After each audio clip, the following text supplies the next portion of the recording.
मेरा आईपीओ होने से 50 दिन पहले ही वो चली गई. So that's a huge Which loss. means those are solar, right? Yes.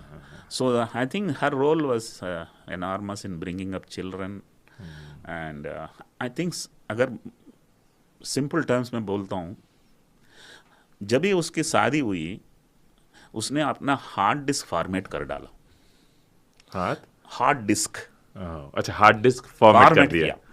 This is very powerful statement, क्योंकि पुराना पूरा फेंक दिया, अनलर्न. मेरा सिस्टम को अंदर लोड कर लिया. That's the perfect spouse. Problem क्या होता है, मेरा माँ ऐसी थी, मेरा पहला ऐसा था, मेरा बात सब सुनते थे, ये सब बिल्कुल रीसेट कर लिया. I think it is extremely rare to find somebody like that. I'm not telling wife should always be like that, even husband can be like that. Once you both have got married, please reset your past and restart a new operating system, which is copied in both systems exactly the same.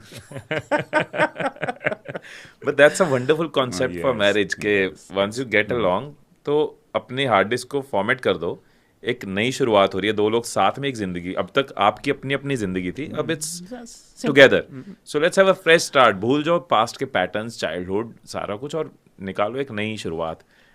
Very nice. I think that can be the pillar for a marriage. Yes, that is how people should start. Not just a new house, new heart. Right.